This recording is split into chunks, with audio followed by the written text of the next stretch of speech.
Vision. Hey everyone, Dave here, and right now I'm geeking out over Phineas and Ferb. Dave's Obsession of the moment. Phineas and Ferb, Disney's beloved hybrid of Ferris Bueller, Pinky and the Brain, Dexter's Laboratory, Michigan J. Frog, Calvin and Hobbes, Wallace and Gromit, Ralph Wolf, and Sam Sheepdog. Okay, how many disparate influences does a show need to have before you can just call it original? Created by the brilliant duo of Dan Povenmire and Jeff Swampy Marsh, who met working on The Simpsons, then worked together on Rocko's Modern Life, and then worked separately on everything else, Phineas and Ferb is, for my money, an example of that rarest of beast, a show that actually deserves every ounce of its widespread mainstream success. Not only is the show delightful in its own right, but that success led Disney Channel to see the value in shows that were actually, creator-driven, and not just committee-driven. Now, kids' cartoons have tried to reach out with humor aimed at the parents for a long time, with mixed results. Well, you realize most of the kids watching this show have never even seen a typewriter, right? That's a Breaking Bad reference. I realize we don't share much of the same audience. Aren't you a little young to know about all these old detective shows? Yes. Yes, we are. But while pop culture references are one source of humor here, they're not the only source of humor. This isn't DreamWorks in the mid-2000s. There's a healthy dose of witty dialogue, absurd surrealism, good old-fashioned cartoon slapstick, and actual grounded humor driven by the heightened but relatable cast of characters. Oh, Phineas! It's not that funny. Stand down, Fireside Girl. Throw in some of the catchiest and cleverest songs of any animated series since Animaniacs, and you've got the perfect recipe for a show marketed directly to me. Or to a 6-year-old with my exact tastes, I guess. Thank you for making a kids show that parents can enjoy.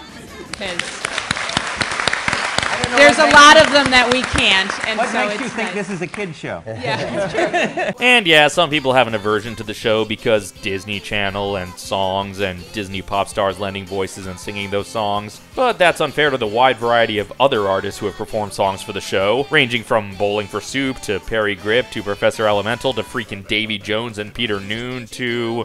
what's his name? Oh, that's right, Slash. And he was the one who approached Disney asking if he could do a song for Phineas and Ferb. Plus, the cast also includes actors from cult favorites like 30 Rock and the Rocky Horror Picture Show. Well, this isn't much of a horror movie. Where are the rock and roll musical numbers? Not to mention the incredibly eclectic list of guest stars and a fan base that includes quite a few of your favorite people in comedy. There you are, Petty. Petty the Platypus. In addition to being wildly entertaining, there are many, many facets of the show I find incredibly fascinating to discuss. Several of them have been addressed elsewhere on the internet, and believe me, this won't be the only video I make about the show. But for right now, I'd like to focus on the show's ongoing continuity. And you may be thinking, continuity? Isn't this the show that infamously sticks to a rigid formula? Isn't every episode the same? Well, you're right that there is a formula to the series. Phineas and Ferb decide to build some massive fun thing, Candace tries to bust them, meanwhile Doofenshmirtz tries to take over the tri-state area with his latest inator, Perry fights him, steers things in a direction that both disables Doof's inator and removes all evidence of Phineas and Ferb's adventure. Hi, kids. Why don't you come in for snacks? Why don't you come in for some snacks? Oh, there you are, Perry. Oh, there you are, Perry. And Ferb says... You know gladiators were Roman, not Greek. It's always the same thing every day. The show spent the first several episodes establishing this formula, and then nearly every subsequent episode parodying, deconstructing, generally playing with, or occasionally outright ignoring this formula. But for a show known for its strong adherence to formula, what really fascinates me is the stuff that grows from episode to episode. It doesn't take long to realize that this is a show that can make the most out of a potentially repetitive formula. I mean, this is a show that can make even its clip show episodes unique and entertaining. Watching each episode is like watching a new improv herald that uses the same basic start and end points. In fact, Dan and Swampy have often described the writing process of the show as the closest animation can get to improv. It's probably the closest thing to an improv show that you could do in animation. We do an outline, basically what, the basic idea of a story, and then we give it to two storyboard artists who sit in a room and try to make each other laugh. And if that's the case, they've managed to grow Danville into quite the expansive world, all through the power of yes and.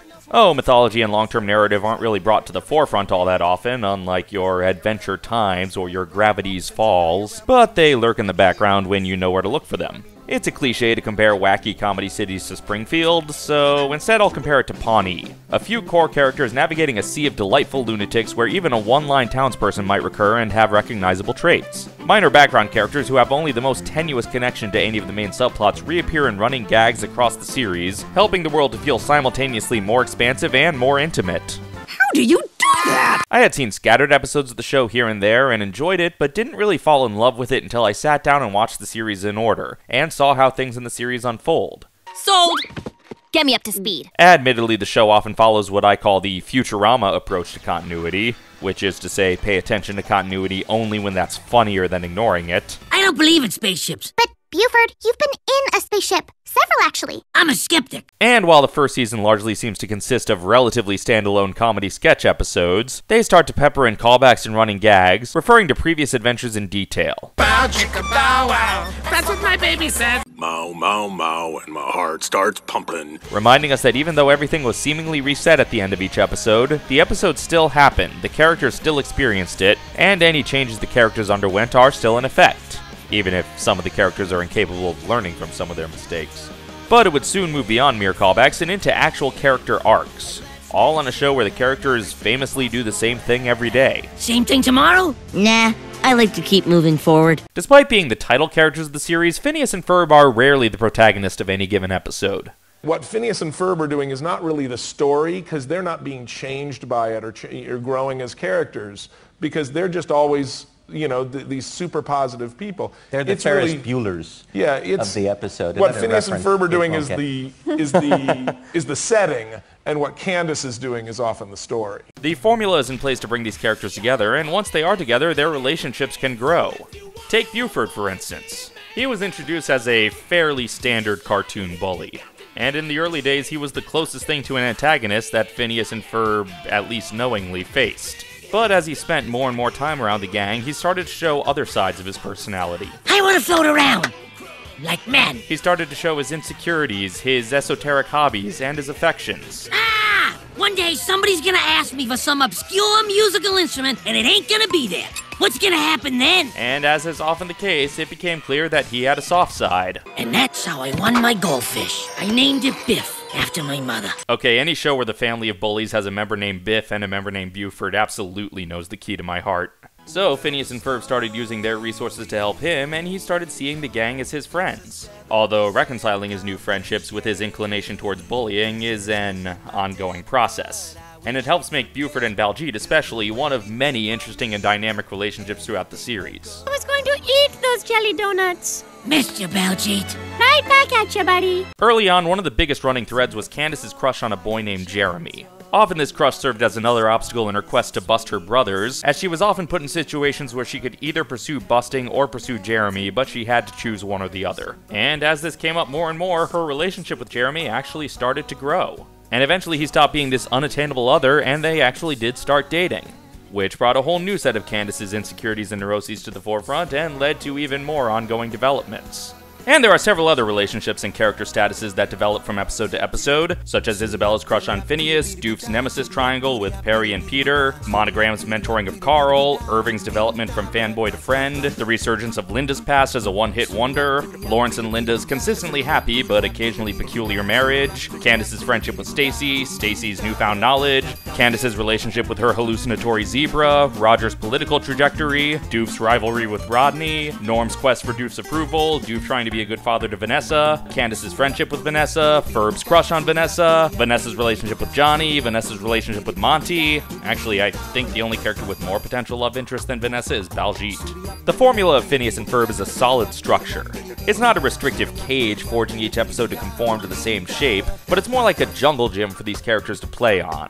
As the series went on, more and more episodes would devote more of their time to character growth, story progression, and world building, with the expected beats of the formula set aside, where the audience doesn't need to sit through every step, but can easily fill in the gaps. Seriously, sometimes the title characters just sit in the background for an entire episode, but we can still easily piece together what they're up to. But it all started with a well-defined structure, with just a few fleeting moments of sometimes inadvertent groundwork laid here and there, adding flavor to the familiar shape.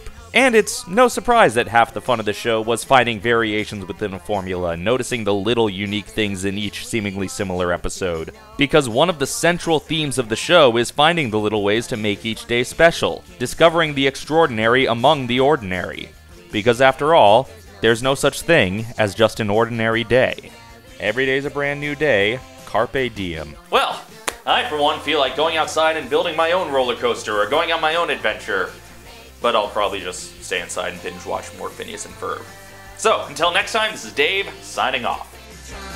Just grab those opportunities when you see them. 'Cause every day's a brand new day, you gotta carpe diem.